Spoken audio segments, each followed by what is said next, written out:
So what's the difference between your reinvention and then remembering who you actually are? It's not wise to try and reinvent what you don't fully understand to begin with, because you need to understand what parts of you need to be kept so you're not accidentally tossing parts of you that you need, that the world needs from you right now. So you begin with that, and then you reinvent the parts that don't fit. Welcome to the Fitzpatrick Project, where you are your most important project. This is the podcast for the high-functioning human who can manage a career, a family, a color-coded calendar, and everyone else's emotional emergencies. But somehow, you ended up riding shotgun in your own damn life. Your life may look perfectly fine from the outside, maybe even successful. But if you've ever thought, wait, is this what I actually want? Or am I just incredibly good at handling what landed on my plate? Then you're in the right place. Around here, we use honest conversations, yoga, and project management strategy to help you get out of autopilot, own your shit, and make courageous choices before another 5 years disappear into your to-do list. Because alignment is the new hustle, and you, my friend, are your most important project. Have you ever wondered if the qualities that made you successful are the exact same qualities making you miserable now? Today's guest, Wesley, calls these patterns survival scripts. The identities we create when we're young to feel protected, accepted, noticed, or in control. And here's where this conversation gets really interesting. Those scripts aren't always bad. Sometimes they help us build successful careers, relationships, businesses, and lives. But eventually, the identity that got us here may not be able to take us where we want to go next. In this episode, Christopher and I explore 3 big questions. How do you recognize when an old survival script is still running your life? How do you separate who you truly are from who you learned you needed to be? And how do you reinvent yourself without throwing away the powerful parts of you that are still worth keeping? If your life looks good on paper but no longer feels like you, this conversation may explain why. Let's go. All right. Christopher Wesley, welcome to the Fitzpatrick Project. I'm so excited to have this conversation today. Awesome. Thank you for having me. Yeah. Man, I have looked at your website. I've looked up and down your LinkedIn profile, and you just kind of blow me away. I feel like we talk about the same things, but you have such a way to articulate it that is way different than mine. But I would love for you to explain your brand and yourself and what you do for our listeners today.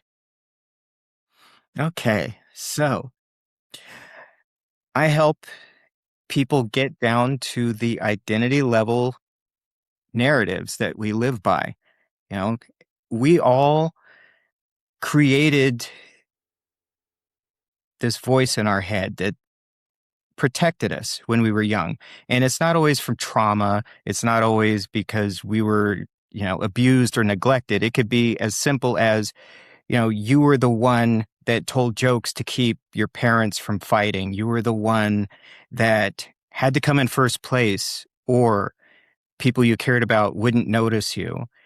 So there are just a million different ways that as we were growing up, we created this part of ourselves that protected us against these things that were unpleasant for us. And we're still living by those, what I call survival scripts. And sometimes they work to our advantage. It's the reason why some people create 7-figure businesses. But it's also sometimes the reason someone gains success in life And then at some point, something shifts and they don't really recognize what happened. And suddenly, the things that that brought them the success is no longer helping them. It's actually hindering them from happiness. Ooh, yeah. Wow. There's so much there I want to unpack. So when you have these things that happen to you in childhood and then they kind of reflect your adulthood, but it is those high performers, and that's what kind of drives that success level, and then they feel that emptiness inside. Like, is that the inner struggles that you often see over and over and over? Typically, yes. Those are the people that come to me for help. Obviously, when it's still working for them, there's no reason to change anything. But when you start not feeling like aligned, because I know that's one of the things that when you talked about alignment, I'm like, yes, yes. Mhm. Um, so yeah, it's when those voices stop you from feeling aligned with who you're becoming. Yeah.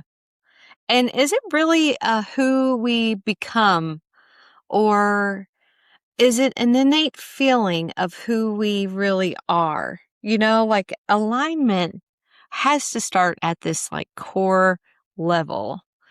Mhm. And I feel like when we say who we're becoming just means it's just out of our reach or not inside of us. But what is it to you with that? It is yes and.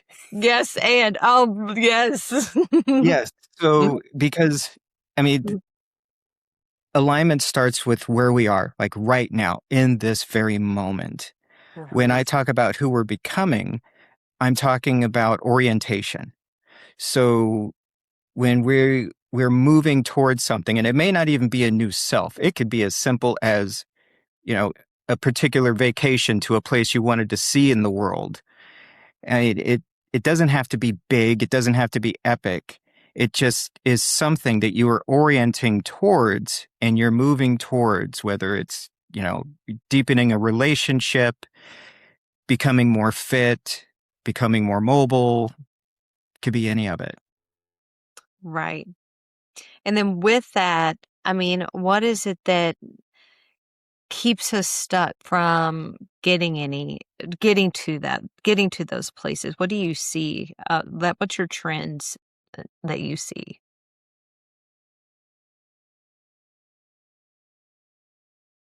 It's a lack of awareness mostly. Oh, yeah. So it's being able to identify when the voice is helping you and when it's not. Because, we're taught to like disregard that voice or to try and override it by things like affirmations. Just if your brain is telling you, I look ugly, just keep telling yourself you look pretty. And that doesn't actually help. That script is still running in the background and you're not going to silence it. What you do is you negotiate with it and you help it understand that, whatever it was, like it's best if you can identify where that script came from. That's typically the work that I do. Like the first part of the work I do is to help people just notice, be aware of when the voice is popping up. What is the tone of that voice? Identifying where the voice came from. And then for some people, that's not enough. They also need someone to help like guide them. Okay, well, I'm identifying it, but where do I go from here? What do I do about that?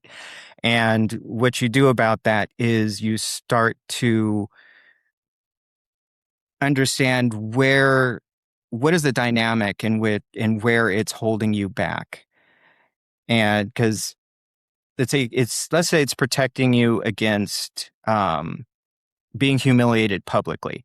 So you only act when you feel absolutely sure you've dotted all your I's, you've crossed all your T's. And so you never launch. You keep planning and planning and planning and planning, but you never go anywhere with it because once you make that final step and you go public, now you're risking humiliation. And so an example would be to negotiate that. Well, I understand. I learned this from being publicly humiliated at a high school dance. Now, I don't need that voice to protect me from that right now in this instance. And when you can negotiate with the voice to tell it, like, you're off shift, I don't need you right now, it frees you up to better move forward without trying to override it with narratives that won't stick. Yeah. You're off shift. I don't need you right now. I mean, that is so imperative. And I think that comes back to, you mentioned a high school situation or a childhood, anything, like you say, not it doesn't necessarily have to be trauma or terrible or abuse or whatever. It could be something in passing that just stuck with you in your subconscious and then dictates your future for 60 plus years, which is Yes. bizarre to me. I personally just learned how to do this work like just this year um, on myself. And I Mhm. worked with a professional who I've actually had on the podcast. And he did voice technology. And we worked through so many things. And I'm like, how silly for me to have made this connection of something my mom did in passing, not knowing how it was going to affect me as a 5-year-old perspective. And then not knowing as a 5-year-old perspective that I was going to carry this for the next 40 years, right? And Yep. and make it my why of why I am the way I am. And that blows my mind that we as humans, like we're all just walking around as grown-up toddlers. That's what it feels like. Yeah. And I chalk that up to the fact that we're not taught these things. Yeah. I mean, even in the self-help industry, I mean, I started paying attention to this stuff when I was trying to fix myself as a preteen. Yeah. And, because I grew up in a highly abusive situation. Courts took me out of my dad's house when I was 10. Uh, I asked for therapy because I knew I was tore up. But my mom, quote unquote, was not going to pay for someone to tell her it was her fault. Huh. So it took me till about 12 to just say, no one's going to save me. I got to figure stuff out on my own. And that's what I did. I began uh, essentially becoming my own therapist. Uh-huh. And in a weird way, I'm grateful that my father wasn't just abusive, that he was actually trying to train me to be like him. So I started reverse engineering the negative tactics that he used to attack others to rebuild myself. Wow. And so, this is like early 80s, early mid 80s when the self-help industry was like really starting to kick in and people are talking about like inner child and this kind of stuff. And it's not something that they talk about. Right. It's motivation, it's mindset, and those things are important. But neither of those can override that voice in your head that is trying to protect you from this thing that happened a long time ago. You're exactly right. Do you think it's talked about now or is it kind of new still? It feels new. There, I mean, I happened upon this on accident because I'm Mhm. also, I talk about this stuff, but I also like live it and I approach it from the being a fine artist. This shows up in the way I create Uh-huh. fine art. It shows up in the way I create music. I'm also a musician, music producer, play multiple instruments, and I write fiction. Um, by approaching this type of work from so many different angles and learning the craft of these different mediums is how I really started to like put two and two together for this kind of stuff. Yeah.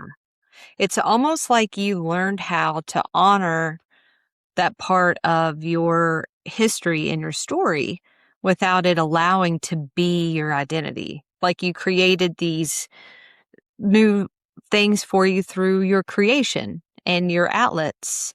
And is that Mhm. what you teach others how to do as well? Yes. Yeah. Yeah. And I typically don't say start with the word reinvention because it's so overused. Hmm. But yeah, when things aren't working right, they're not aligning right, becomes necessary to kind of reinvent who you know yourself to be and what's possible for you going forward. Ooh. So, what's the difference between your reinvention and then remembering who you actually are?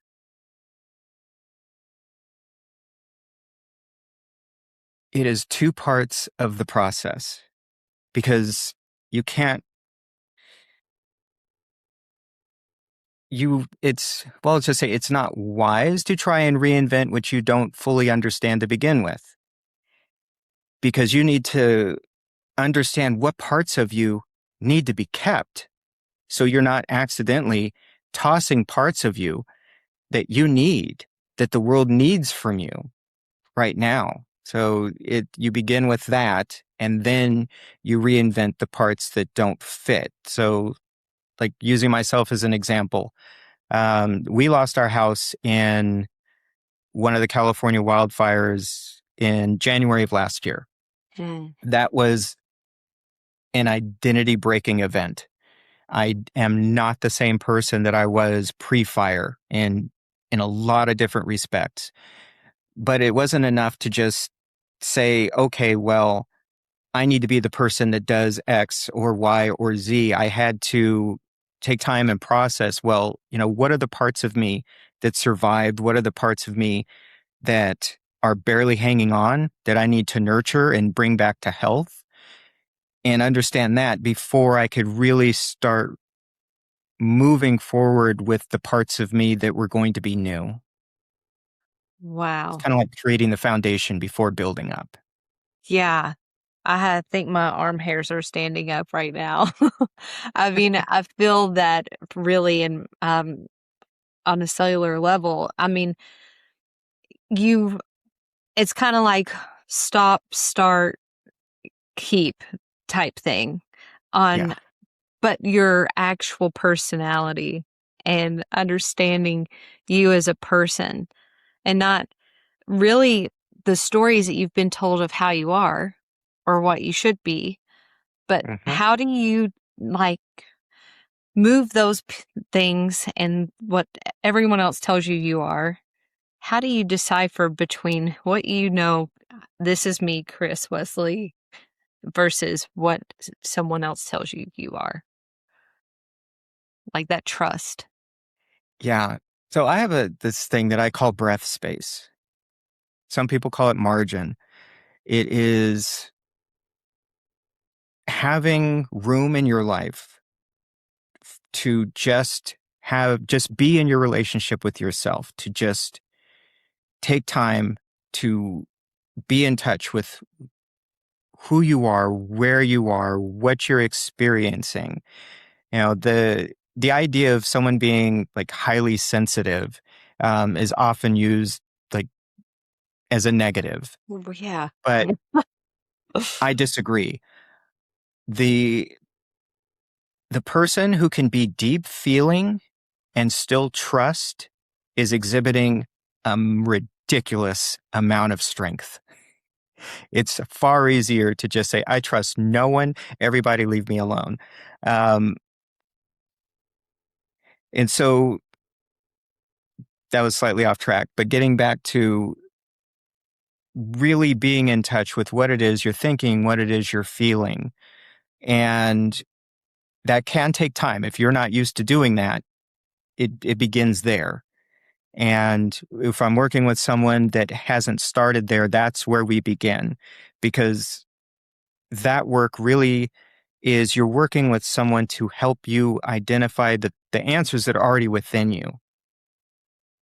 And so it's finding the space to understand what is meaningful to you? What feeds your soul? What does not feed your soul? Like, what is being asked of you that is in some way too much? And then start to understand, well, why is it too much? Is this crossing a boundary, or is the expectation just too much too soon? It's crafting the boundaries of who you are, and ultimately, what are the things that kind of feed your soul and keep you, I guess, spiritually fit? And by fit, I mean able to withstand stress. Yeah. Stress, good stress, or stress like, Oh, see, that's the thing. When you're fit, you're really putting yourself in a position to manage either. To manage when you intentionally pick something up, um, but also manage when you see something dropping and you have to catch it. how hard is it for you to have your clients and they are coming into all of this new awareness about themselves? And you can see, because we can always see what's best from the outside in. How hard is it for you to hold that space without being like, it's right in front of you, lady? Like, come on, it's just because that's a thing. It is a thing, and that is something that I actually consider a me problem That, more so than a them problem. Because to your point, you can't force someone to identify something. And I mean, truthfully speaking, I'm not in their head and in their heart. uh-huh. What seems obvious to me could actually be a misread, because they have information that they're working off of that I don't have access to yet. And it's possible they don't even have access to it yet. There may be something operating in the background that we have to like work our way towards. Um, so I'm not saying that I never feel that way, but when I do, that is my first thought. Like, okay, I need to step back and and give them the space to figure out, okay, well, where do we need to go next to either help them see what I think they need to be seeing, or help them access the thing that maybe neither of us, either me or potentially neither of us, really has good vision on, to know where to go next. Right. And I think that comes back to that, what you talk about, authoring yourself and Yes. authoring your identity. Yeah. 'Cause we can't hold the pen for other people as, you know, often as I would love to do that. But Yeah. yeah. Me too. Do you think that, we consciously write our identities, or do you think that we're writing other people's stories for the most part that are handed to us? Most of us are living out scripts that other people put in front of us, Wow. especially now. I mean, with social media, scientists have already named it the algorithmic self. So we grew up, I mean, at least in Western society, I'll speak for Western society. Like growing up in Southern California, I mean, no one ever asked me what was I interested in. Just grew up knowing that the only real profession is, or professions were to be a doctor or an engineer or a lawyer. And anything outside those things, like you're not really passing muster. You're just kind of floating or whatever. Uh-huh. And so I think for most of us, we grow up in that kind of environment. We're told what to like. This is the sport you should play. These are the interests that you should have.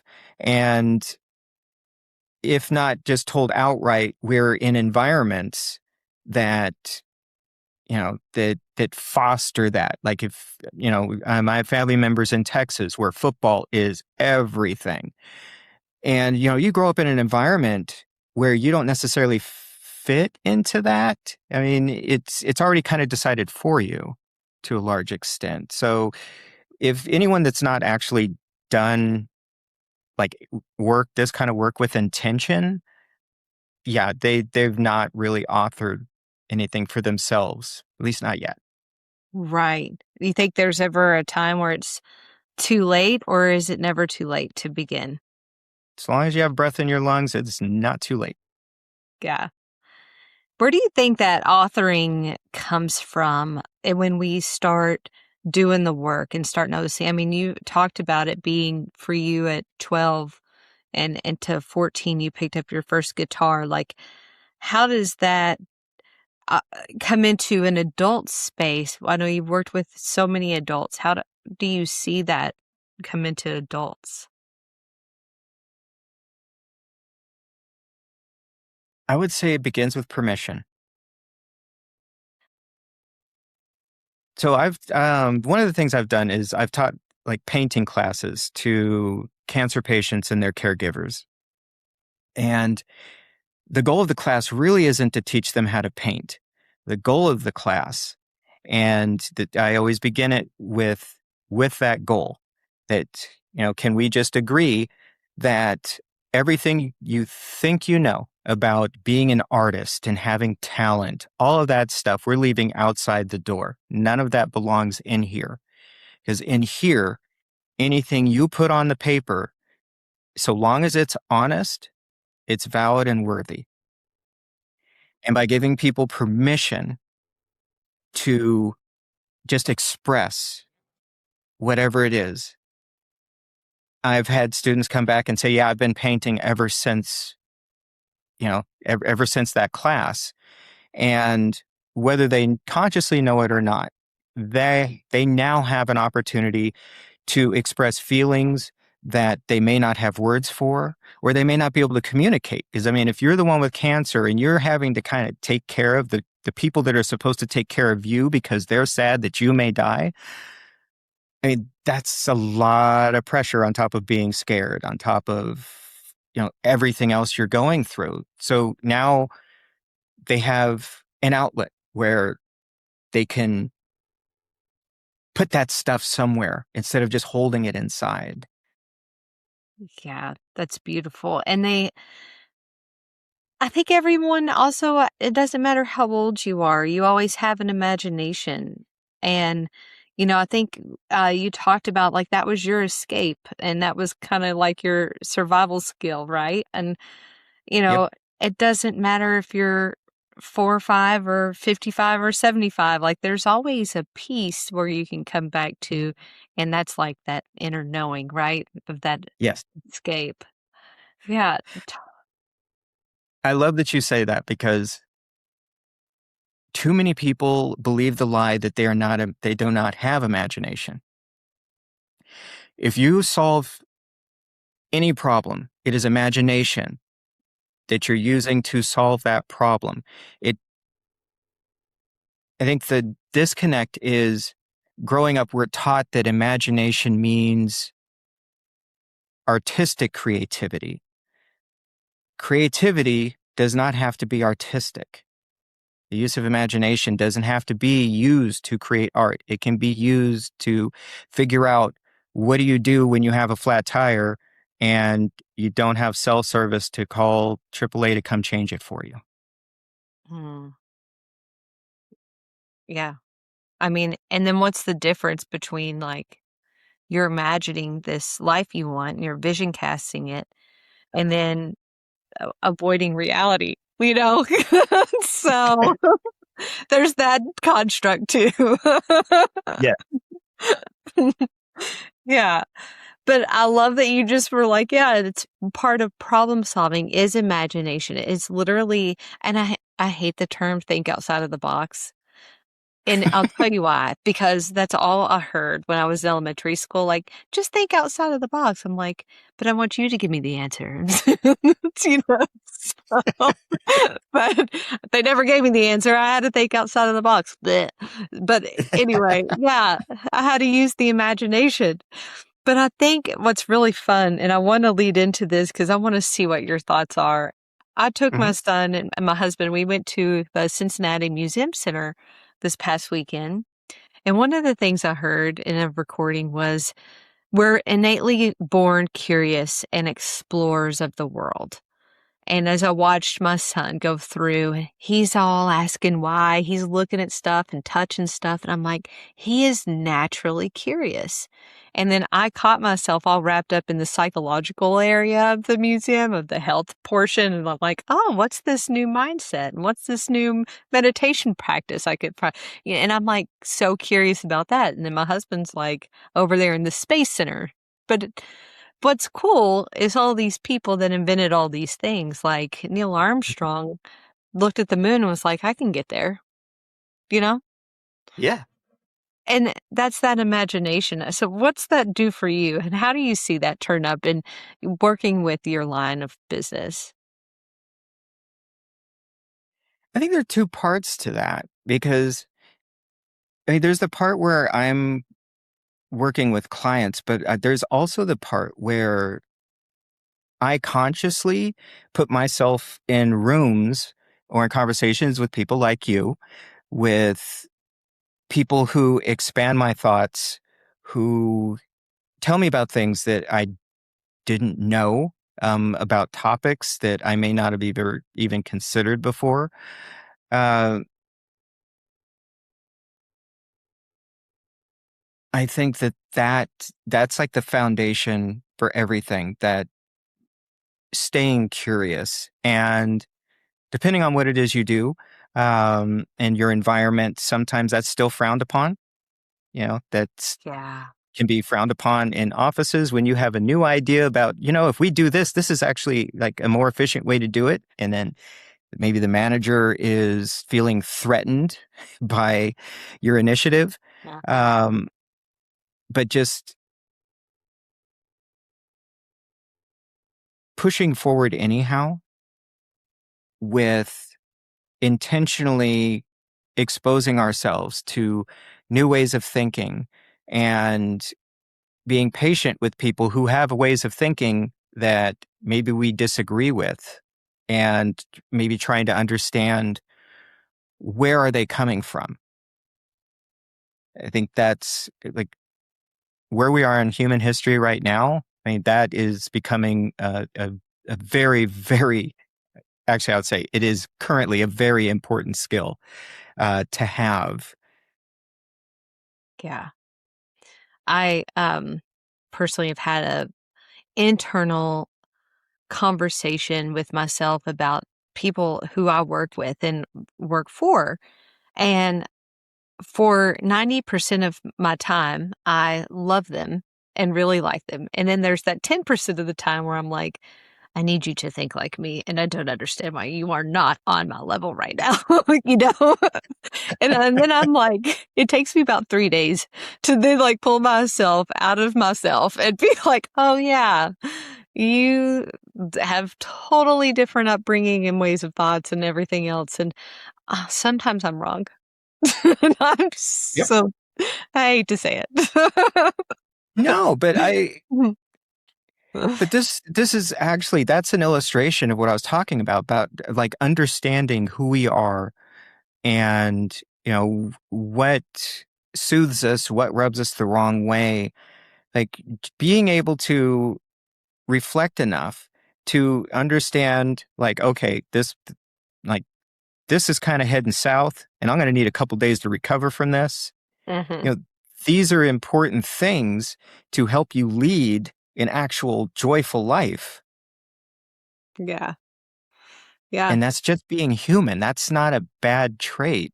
We there's too much black and white that we're being taught, that you're not a good person Thank unless you. you hold to this impossible standards that no one with emotions can actually like meet. Yeah. You know what? I'd love to meet the next fuck up so I can just be like, hey, you're not alone, you know? And Yeah. then like watch them improve their life and go from zero to hero, you know? Like that's really what gets me going. I love that. But we're in a world that is built with nothing but messy people with expectations of perfectionism. And I'm like, what is this? Yeah, it makes no sense, Christopher. None. Well, it's where we are brought up. When you think about that, when you like kind of butt up against that, it helps to just kind of say, okay, well, where exactly did that come from? I mean, this is a ridiculous way of thinking. Like when I graduated high school, and mind you, I was not a good student in high school. Early on, the school district decided that I wasn't as intelligent as I was, so they kept putting me in these basic classes that I didn't belong in. Like they were telling me I was reading 3 grade levels beneath the grade I was in, starting in 5th grade. Even though in 5th grade, my stepbrother was bringing me books home from the junior high library, and that's what I was reading at home. Um, so by the time I hit high school, I had disengaged. Like, Yeah. I'm here. I'll take a test. I'll do whatever. I'll show up to class as much as I need to not get, to not fail. But there was still a part of me that when I graduated that said, if you don't go like immediately to like an Ivy League school, you are a failure, period. Like junior college, that's like high school too. And it's not like I had that conversation with my parents. They didn't really parent me. So there weren't talks about what are you going to do with your life? Where are you going to go to college? None of that ever happened. Somewhere down the line, someone implanted in me that story that it's Ivy League or nothing. And I mean, as near as I can figure, it came from my dad when I was like before the courts took me out of his house at the age of 10. Is the closest I can come to pinpointing that. Yeah. But you asked the questions of where did that come from? I mean, Eventually. you got to where you needed to understand. And that awareness is what brought this whole visual arts and your whole everything of authoring your own identity into play. Where did you go to college? Just curious. So immediately out of high school, I went to a junior college called Mount Sac, and that lasted a couple quarters, and that was it until about the age of 29. At age of 29, I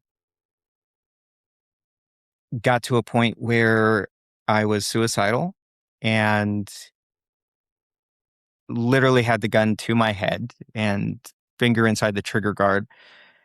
I talked myself down by making a deal with myself that 'cause I felt like nothing I was doing was mattering in my life. Nothing, everything I tried failed. And if I couldn't like affect change in my own life, what is the point?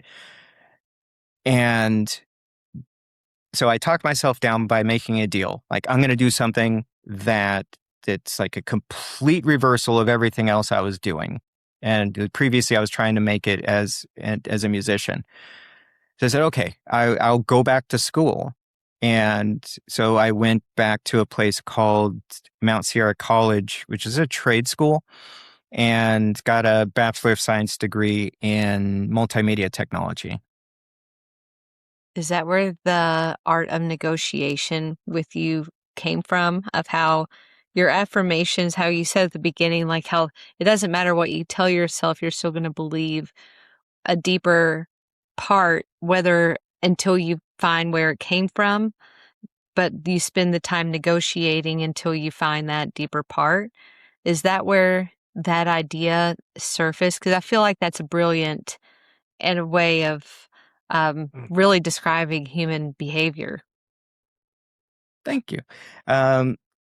No, it was not then. It was actually more recent than that, far more. I mean, I came upon that actually within the past few years. And even then on accident. I about 2014 is when I really started getting back in touch with writing. Like I wanted to be an author back in grade school, but then when they told me I was dumb, there was still a part of me that believed that. So I Mhm. dismissed the idea of ever being a writer. Around 2014, I took that up again and began a novel. Got the first 16 chapters done and realized that I did not have the skill to finish it, to pay off um, what I had promised in those first 16 chapters. I worked 8 years with a professional storyteller, like not just an author, but he taught me storytelling from how we relate to stories as human beings. And it was through the work with him that I started to understand, wait, this isn't just how do you construct a script? How do you like plot out a novel? Like this is how you how you work through, how you recover after a fire destroys not just your house, but your community. This is how you recover when something else happens, when someone in your family commits suicide.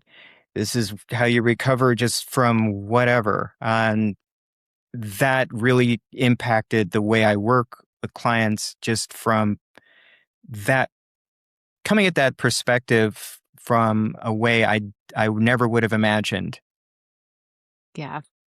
I feel like the art of storytelling is another one of these creative outlets. It's what I love to do. I mean, it is my passion, and I'm gonna write a book one day. I just haven't done it yet, you know. But it's like there's so much about being a storyteller because you can identify your own identity. And then, like you've said, you have the option now and the choice to reinvent your next one or continue to improve the one in the road that you're on. And it's that expression. The expression is medicine type thing that you write about, you know? Yeah. And do you think we can heal without expressing? No. I mean, the expression does not have to be artistic. It could be how you dress. It could be literally just the way you speak. But somehow, some way, what is inside you has to come out. And that's really what I mean by expression. I'm using it in a very broad term Yes. that the words you use, the words you choose to use, the way you walk into a room, all of these things is expressing something. And you can use intention behind it or not. You get to choose where you put your intention, but you are always expressing something, just quite often not intentionally. So when you put intention behind it, you can like release the anger, the tension, the sadness. I mean, when we talk about like mourning, I mean, it's like when I was in school, so when I was at Mount Sierra, I was working full time while taking 18 units in school. I was averaging round about 3 hours of sleep a night. During that time, um, I knew going in that was going to be rough. So I told myself going in, like the entire time I'm in school, I am not allowed to cry ever, period. There's no feeling sorry for myself. So only way I'll get through. And then one of my sisters got leukemia and passed. I tried to hold that in because I was not allowed to cry and I hadn't graduated yet. That did not work. That grief ended up like exploding out of me. I'd be driving down the street and would explode out of me just like with like no prompting. There was nothing that like triggered it. It just needed to come out. So multiple times I ended up having to pull over to the side of the road just because I couldn't drive at that point. And I think that's an illustration of what happens when we try and hold things in and don't find some way to express whatever it is. And that's not just grief and all that. I mean, that comes to joy too and happiness. Yeah. Do you see that in the high performers that you work with and as that's their main inner struggle?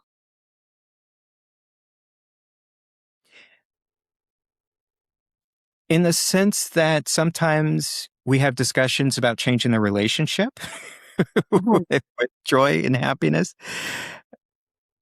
because outcomes don't necessarily, the joy doesn't come from outcomes, period. I mean, I always forget his name, but there is a Wimbledon champion that actually wrote a book about that. Like, wins Wimbledon, the thing he's been working for like the entire time, his entire tennis career. And as soon as he'd won it, he was already miserable because now I got to do this again. Mhm. So that's a cautionary tale. The outcome is not going to be what makes you happy. So whatever it is you think you want, start to break down what are the things about that that bring you joy, and start getting in touch with those now as quickly as you can and bring those into the picture. So sometimes that kind of comes into the conversation with high performers. So, I talk a whole lot about self-leadership, and that's one of the things that I thoroughly enjoy. I mean, I will post about it on my LinkedIn. I love self-leadership because I wanna know what makes someone really tick. And Yeah. I don't want a bunch of gray suits in front of me, quite frankly, and I don't wanna work for a bunch of suits either. Like, I am a colorful person. So, when you hear that phrase self-leadership, what comes to mind for you?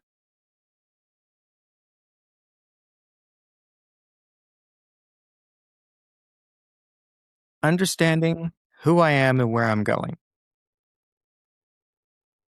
And it sounds like, to the point you were making earlier, not everybody around us understands that. And in some cases, they may not understand that, maybe like I talked about orientation before, but like when I'm creating, I have a sense of what I'm expressing, but I don't necessarily know what the final thing is going to be when I start it. I may not even know three-quarters of the way in. Uh-huh. I'm feeling my way through it.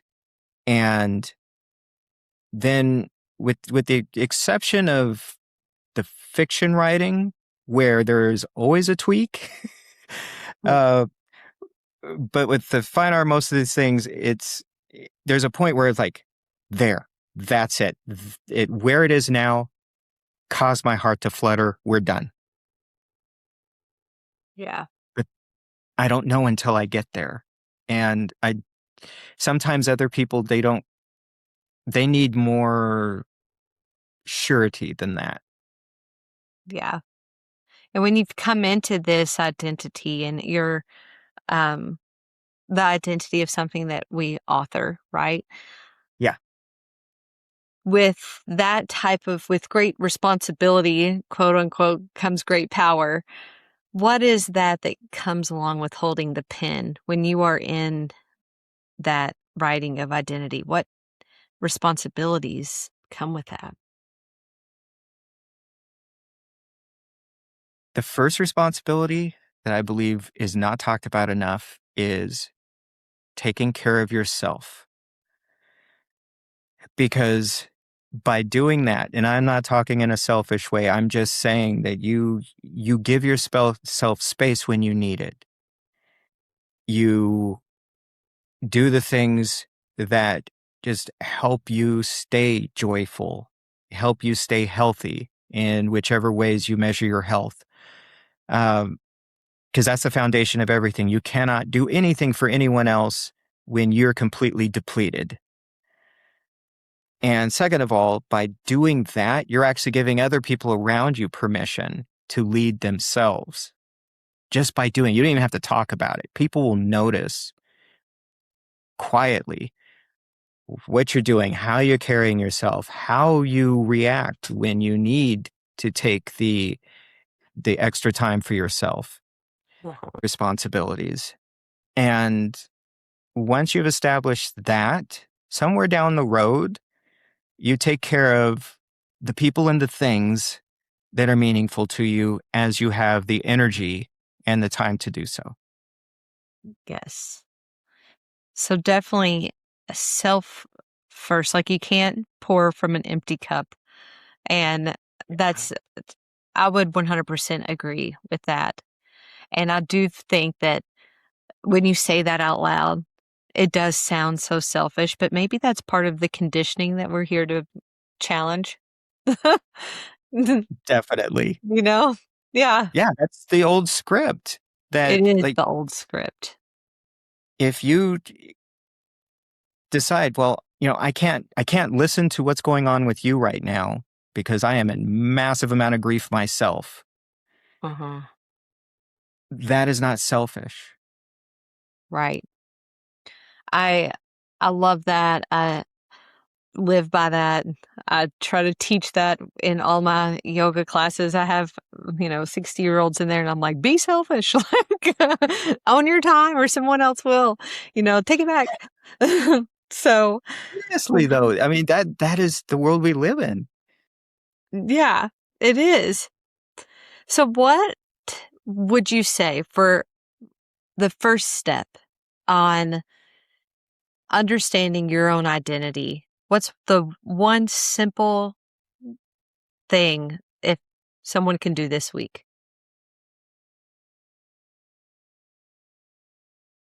Take notice of the things that attracts your attention. Just start there. Just the things, the positive things that attract your attention. And if there's nothing that positively attracts your attention, what do you yearn for that you wish had appeared? Mm, that's solid. That's gold. Yeah. If nothing positive is attracting your attention, then what do you wish would had? Yeah, for sure. And can you create a new or reimagine yourself without changing any of your habits or your environment or what comes with that when you reimagine and reinvent? Yeah, that's one of the things that I deal with especially high performers when I'm like working one on one with people, uh, because when you do reimagine yourself, there's friction. Yeah. Because when it first starts touching that outside world, now you have to teach everyone around you who this new you is and how you expect to be treated, how you're going to behave, what are the things that are going to be like interesting to you versus the things that are no longer, that you've finally just admitted, I don't care about that. I'm not going to that type of event ever again. So that contact with the outside world is can be difficult for some people. So for that, I would say baby steps. You as you're making these changes, because you can't do this without like changing habits and all that, but you want to start with the inner work first, and then the inner work dictates what becomes a habit. What are the things that are meaningful to you? So if being able to say run a marathon, like the type of shape you need to be in to perform that kind of physical activity is going to dictate what habits you form so Mhm. that you can actually do that. But it doesn't begin with the idea, I want to run a marathon. It begins with understanding that internally you're wanting to do that. That's something that that's like pulling you, that you're attracted to. So you start small and then you build up. And you, when it comes to the people in your life, you start with not necessarily your closest confidant. You start with the people that will be most accepting of the new and changing version of you. Mm-hmm. and then kind of work your way out from there. That's so rich and powerful. I couldn't have laid it out any better. So if there's one thing you would like to leave for the audience and our listeners, what would it be from you, Christopher Wesley? Regardless of what anyone tells you, understanding what your heart is feeling will help you navigate life better and with more sure-footedness than anything else. And once you can start from there, align that with your mind, but the heart comes first. Beautiful. Thank you so much. Thanks for pouring your energy into this podcast today. Thank you for being here. This has been such a treat for me, so I really appreciate it. Well, thank you for having me. I mean, the things that you were talking about before when we spoke, it resonated with me. Everything that you're doing, I love the light that it's bringing into the world. Aw, thank you. I received that. Woof! That one will make you question whether your personality is actually your personality or just a collection of coping mechanisms wearing a cute outfit, right? Am I right or am I right? But I don't want you leaving this conversation believing that every successful quality you possess is secretly a problem. That isn't the point, okay? The point is to notice which parts of your identity still belong to you and which ones helped you survive or succeed but have now completed their assignment, okay? And notice which ones are keeping you loyal to a version of yourself you've already outgrown, right? Like, Christopher gave us such a simple place to begin, and that is to notice what positively attracts your attention. And if nothing does, ask yourself what you wish had appeared. That desire is information, right? Like, it's data. And it's information and you need to follow it. And because awareness without action can become another form of procrastination, I'm not stopping here. I'm not stopping with these conversations anymore. No, I'm creating something new. And the next 2 episodes you will see are Fitz-in minis, okay? And I'm taking this conversation through the 2 practices that make this podcast different. And first, it's going to be the yoga practice. The practice of svadhyaya, or self-study, okay? To help you notice an old script without immediately obeying it. I'm going to show you what that looks like and break it down in the next mini episode. And then we'll integrate a change control from project management to create your own identity change requests. Like, what does that mean, you ask? Well, stay tuned, okay? And check in to that little episode, because we're going to look at what stays, what changes, what goes, and what courageous actions get to come next. So, if this episode made you think of someone who is successfully managing a life that no longer feels like theirs, I'd love for you to send it to them. And until next time, I would need you to remember, you are your most important project.